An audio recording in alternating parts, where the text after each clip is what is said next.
Dès 2005, Richard Descoings a décidé de développer une politique très proactive dans l'accueil des étudiants en situation de handicap, parce que cela lui semblait totalement en phase avec son projet de composition du corpus étudiant, qui peut se résumer à accueillir tous les talents. Comment rallier les bâtiments, les différents bâtiments qui sont en plus de plus en plus éloignés les uns des autres puisque Sciences Po s'étend.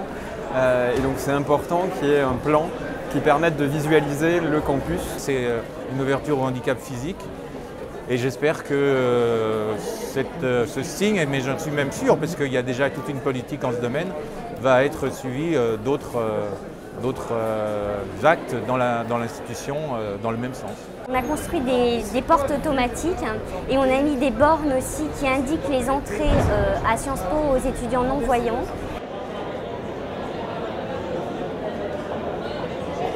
Il y a différents dispositifs techniques, il y a des plages braille, il y a des synthèses vocales, un scanner, une imprimante braille et également un vidéo agrandisseur. Il nous apparaît indispensable pour les étudiants en situation de handicap d'accéder à des études telles que celles que propose Sciences Po, que ce soit tant sur l'accessibilité du bâti, que des cours, que des contenus internet, la bibliothèque, tout ça nous paraît essentiel. Le bloc-notes braille il permet de contrôler l'ordinateur avec les différentes touches qui est ici. C'est un clavier braille qui est complètement différent du clavier traditionnel. Les picots qu'il y a ici permettent de lire l'icône sur lequel on est et plus généralement de naviguer dans tout le système d'exploitation, dans les applications sur Internet, etc.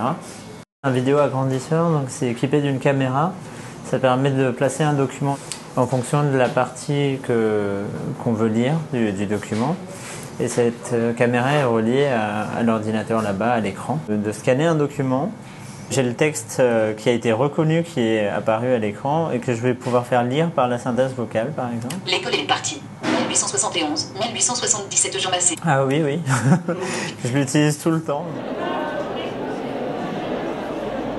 Les conférences thématiques et les tables rondes sont elles accessibles avec une boucle magnétique dans l'auditorium, avec le sous-titrage en direct sur grand écran et la traduction en langue des signes des champs. Nous avons un certain nombre de stands d'entreprises, en particulier des entreprises partenaires de notre projet d'accessibilité, qui sont également accessibles avec un dispositif de boucle magnétique pour permettre aux personnes appareillées de mieux recevoir le son, parce que l'environnement est très bruyant, avec un système de guidage pour les personnes aveugles, pour qu'elles sachent sur quel stand elles se trouvent, et avec une banque d'accueil qui a été conçue spécialement pour ce forum, qui est accessible pour permettre aux personnes en fauteuil roulant de venir aussi se rendre sur le stand. Parce que souvent les banques d'accueil, elles sont hautes et on doit se tenir debout.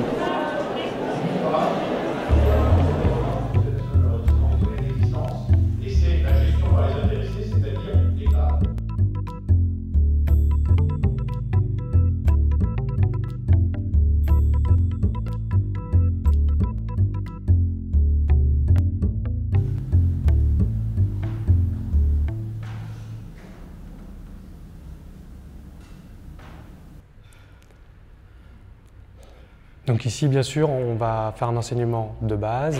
C'est juste un éveil linguistique, un travail corporel, un travail sur l'expression, une forme d'ouverture que je vais essayer de donner aux étudiants à une autre forme de communication bilingue.